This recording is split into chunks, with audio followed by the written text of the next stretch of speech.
System. இந்த 7 சிஸ்டத்துக்கான கருவிகள் உடம்புல இருக்குதுங்க. அவ்வளவையும் கட்டி இருக்கு. எது கட்டி இருக்குது? இதை கட்டுற அறிவு எங்க இருக்குது? அந்த ஜீவகாந்தத்துக்கு இருக்கு.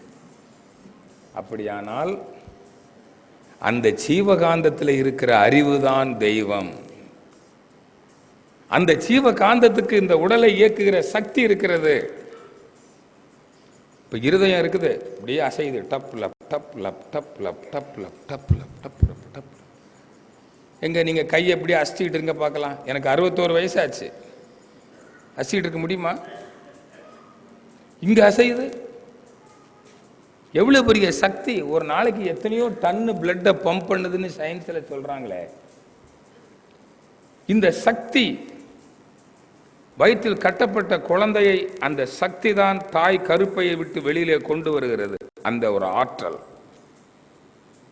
ஒரு ஆற்றலும் ஒரு அறிவும் எங்க இருக்கிறது? அந்த ஜீவகாந்தத்தில் இருக்கிறது. அது பேரறிவு. ஏனென்றால் உணவை கொண்டு அதை ரசமாக, இரத்தமாக, சதையாக, கொழுப்பாக, எலும்பாக, மஜ்ஜையாக மாற்றுகிற அறிவு அந்த ஜீவகாந்தத்தில் இருக்கிறது. இதான் பேரறிவு. இதான் பேரறிவு. அவனன்றி ஒரு அணுவும் அசையாது. என் கை கடியில் அணு இருக்கு, எலக்ட்ரான், நியூட்ரான், புரோட்டான் சுத்திக்கிட்டு இருக்குது. யார் அசைக்கிறா? அவனன்றி இந்த அண்டமும் அசையாது. குளோப், நில உருண்டை. நாம ஒரு நில உருண்டை செஞ்சு ஸ்டாண்டு போட்டு வச்சிருக்கிறோம். நாம ஸ்டாண்டு போட்டாதான் நில உருண்டை நிற்கும். நாம தான் சுத்தி விடணும். இந்த நில உருண்டைக்கு ஸ்டாண்டு போடல, யாரும் சுத்தி விடல. இங்க இருக்கிற அணுவுக்கு ஸ்டாண்டு இல்லை, அணுவை யாரும் சுத்தி விடல. இங்க ஒரு சக்தி இருக்குது, காந்த சக்தி. எப்படி இங்க ஒரு காந்த சக்தி இருக்கிறதோ, ஒவ்வொரு அணுவையும் அசைக்கிற ஒரு காந்த சக்தி இருக்கிறது.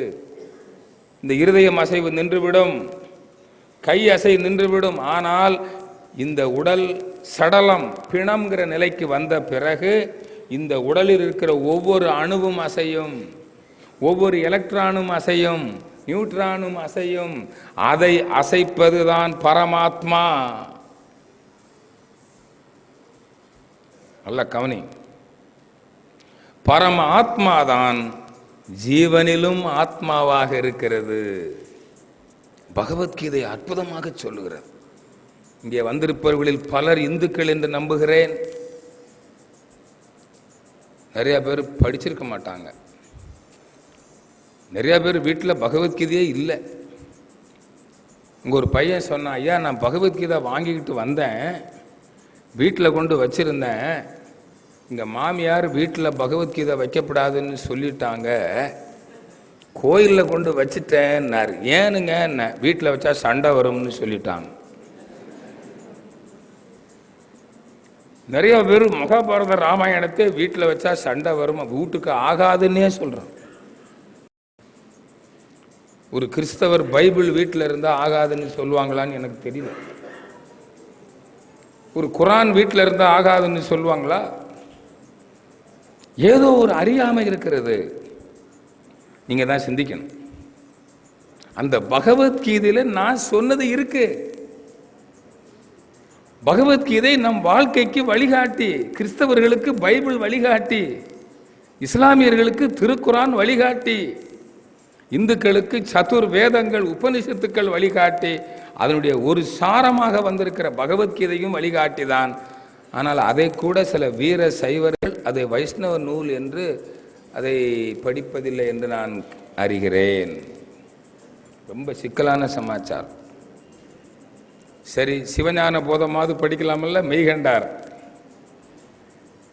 அற்புதமாக கொடுத்திருக்கிறாரே சிவஞான போதத்தில். ஏன் திருமந்திரம் படிக்கிறது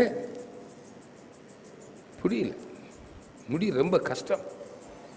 அதனாலதான் ஆன்மா பற்றி அறிவை இப்ப மகரிஷி கொடுக்க வேண்டியிருக்குது. ரொம்ப கஷ்டப்படுறாங்க சுவாமிஜி. ஆன்மீக அறிவை கொடுப்பதுக்கு நான் ரொம்ப கஷ்டப்படுறேன். தெய்வ நிலை அறியாமல் திகைக்கும் மக்கட்கெல்லாம் தெளிவாக இறை உணர பிரம்ம ஞானத்தை கும்பகோணத்தில் தான் நடத்துறாங்க முதல் பயிற்சி. அந்த பிரம்ம ஞானத்தை ஆதிசங்கரர் இங்க அறிவிச்சார். அது எப்படியோ எங்கேயோ மங்கி போச்சு. ரெண்டாவது அறிவிச்சது தான் வேதாத்திரி மகரிஷி. இது நிற்கும், நிலைக்கும். இனிமேல் யாரும் அசைக்க முடியாது. ஏன்னா இப்போ விளங்குற மாதிரி சொல்லிட்டாங்க சாமி. தெய்வ நிலை அறியாமல் திகைக்கும் மக்களுக்கெல்லாம் தெளிவாக இறை உணர பிரம்ம ஞானம் தந்தேன். இந்த ஆன்மான்னு ஒன்று இருக்கு, அது ஜீவகாந்தம். இங்க ஜீவாத்மா. ஜீவகாந்தம் என்பது உங்களுக்கு தெரியும், சுழலும். இப்போ இது ஒரு காந்த சக்தி உடைய இரும்புன்னு வச்சுட்டிங்கன்னா, இந்த பக்கம் மைனஸ், இந்த பக்கம் ப்ளஸ்ன்னா, இங்கேருந்து காந்தால இப்படி ஓடும், இப்படி சுற்றும். ஆக்கர்ஷணம் பிரதி கிருஷ்ணம். அதான் கிருஷ்ணம் ஆக்கர்ஷண இச்சாசக்தி கிரியாசக்தின்னு சொல்லுவோம். பாசிட்டிவ் நெகட்டிவ் இந்த சக்தி இருக்கு. அப்போ என்ன ஆகுது? சுழலுது. இதே போல நம்ம உடம்புக்குள்ள எப்படி ரத்தம் சுழண்டு ஓடுகிறதோ, ஜீவகாந்தம் நம்ம உடம்புக்குள்ள சுழலுது. இந்த ஜீவகாந்தத்தில் தான் மனம் என்ற ஒரு சிறப்பு நிலை இருக்கு. இந்த ஜீவகாந்தம் தான் உடல் கருவிகளை இயக்குது. விழித்திருக்கும் பொழுது அந்த ஜீவகாந்தம் எப்படி இங்கே சுவிட்சை போட்ட உடனே இங்கே லைட் வழியா, மைக்கு வழியா, ஃபேன் வழியா வெளியேறுதோ, மின்காந்தம் வெளியேறுது. அதனால தான் மீட்டர் ஓடுது. பில்லு கட்டும்போது தான் தெரியும். இது செலவாகிற மாதிரி இங்கே செலவாகுது. நல்லா கவனிங்க. இப்படி இங்கே செலவாகுது. எப்படி? ரெண்டு வகையில் செலவாகுது. ஒன்று, உள்ளுக்குள்ளேயே உள் கருவிகள் இயக்கம் நடக்குது. அதில் கழிவுகள்லாம் வெளியேறணும். அப்போ இதுக்கு தட்பவெட்ப நிலை இருக்கணும். பசி வரும், தாகம் வரும். அது கூட அங்கே ஒரு தேவை உணர்வு. அது விழித்திருக்கும் போது தான் இருக்கும். இன்னும் கண்ணு வழியா ஓடும், காது வழியா ஓடும், மூக்கு வழியா, நாக்கு வழியா, தோல் வழியா ஓடும். அது எப்படி ஓடுதுன்னு, அந்த காந்தம் கண்ணு வழியாக ஒலி அலையாக, காது வழியாக கண்ணு வழியா ஒளி அலையாக, காது வழியா ஓசை அலையாக, மூக்கின் வழியா வாசனை அலையாக, நாவின் மூலம் சுவை அலையாக, தோலின் மூலம் அழுத்த அலையாக வெளியேறும். இப்படி வெளியேறுகிற போது இந்த உடலுக்கு வெளியிலையும் காந்த சக்தி இருக்கு இல்லைங்களா? அழுத்த அலை, ஒலி அலை, ஒளி அலை, சுவை அலை வருது இல்லைங்களா? இது வந்து மோதும். எந்த அளவில் வந்து மோதுதோ அந்த அளவுக்கு இது வெளியேறும். இந்த ஃப்ளட் லைட் போட்டுக்கிங்க, இந்த ஃபோக்கஸ் லைட்டு, இந்த வெளிச்சம் அளவுக்கு இங்கே எனக்கு வெளியேறும். இந்த மாதிரி வெளிச்சத்தில் ரொம்ப நேரம் நின்னீங்கன்னா டயர்ட் ஆயிடுவீங்க, எக்ஸாஸ்ட் ஆகிடும். அதனால தான் இந்த பனிஷ்மெண்ட்டு கூட சில இடங்களில் நல்ல லைட்டை போட்டு ஒருத்தனை உள்ளே உட்கார வச்சுருவாங்க, துடிச்சிருவான். வேறு ஒன்றும் பனிஷ்மெண்ட் கொடுக்க வேண்டாம், எக்ஸாஸ்ட் ஆகிடும் எல்லாம் எனர்ஜி. இது மாதிரி செலவாகிற போது உணர்தல், அதான் உணர்தல். அந்த உணர்வில் துய்த்தல். துய்த்தல்னா இன்ப துன்ப உணர்வு. நல்லா கவனி. ஒரு காட்சியை பார்க்குறீங்க, உணர்கிறீர்கள், அதில் இன்பமோ துன்பமோ வருது. ஒரு ஓசையை கேட்கிறீர்கள், இன்பமோ துன்பமோ வருது. அப்புறம் அதை பற்றி ஆராய்தல், ஆராய்கிறீர்கள். இந்த உணர்ந்ததும் துய்த்ததும் ஆராய்ந்ததும் இந்த ஜீவ காந்தம் இருக்கு பாருங்க, அதிலேயே பதிஞ்சிருது, ரெக்கார்ட் ஆயிடுது. இப்போ இதுவரையில காலையில இருந்து எவ்வளவு விஷயங்கள் கேட்டிருக்கீங்க, அவ்வளோ உங்களுக்கு ரெக்கார்ட் ஆயிருக்கு இல்லையா? என்ன முதல்ல பார்க்குறவங்களுக்கு இப்போ உருவ ரெக்கார்ட் ஆகி போச்சு. இங்கே யார் யாரெல்லாம் பேசுனாங்களோ அவ்வளோ கருத்து ரெக்கார்ட் ஆயிருக்கு. எப்படி?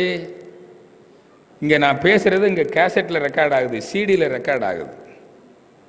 இதே மாதிரி நம்ம ஜீவகாந்தத்தில் ரெக்கார்ட் ஆகுது. இந்த ஜீவகாந்தம் சுழண்டுக்கிட்டே இருக்குது. அங்கே ஒரு மைய பகுதி இருக்குது, ஓர்டெக்ஸ்ன்னு சொல்லுவாங்க. இப்போ தண்ணியை சுற்றி விட்டீங்கன்னா, ஒரு பாத்திரத்தில் தண்ணி வச்சு தண்ணியை சுற்றி விடுங்க, அப்படியே மத்தியில் ஒரு குழி விழும், ஆழமாக போகும் உள்ள சென்டர் பாயிண்ட். இது மாதிரி ஜீவகாந்தத்துக்கு ஒரு மைய பகுதி இருக்கு. இந்த நீங்கள் உணர்ந்தது, துய்த்தது, எண்ணியது, ஆராய்ந்தது அத்தனை அங்கே ரெக்கார்ட் ஆயிடுதுங்க. இதுதான் ஜீவ ஆத்ம பதிவு. இந்த ஜீவாத்ம பதிவில் நமக்கு என்ன பதிஞ்சிருக்குதுன்னு பாருங்க. எல்லாருக்கும் ஆசை இருக்கு. என்ன ஆசை இல்லை? என்ன ஆசை? சிற்றின்பத்தை அனுபவிக்கிறதுல ஆசை. இந்த பதிவு தான் ஞாபகத்துக்கு வருது, அனுபவமும் ஞாபகத்துக்கு வருது. இதை பார்த்தேன், இதை கேட்டேன், இதை முகர்ந்தேன், இதை சுவைத்தேன், இன்னும் வேணும், இன்னும் வேணும், இன்னும் வேணும். இதான எண்ணம். இது விழித்திருக்கும் போது என்ன வருது? இதுதான் ஜீவ ஆத்மாவின் செயல்பாடு. இந்த ஜீவ ஆத்மாவில் நாம் செய்த செயலெல்லாம் ரெக்கார்ட் ஆயிருக்க. இதுல இந்த புலன் இன்பங்கள் வருது இல்லைங்களா, அதுல ஆசை இருக்குது.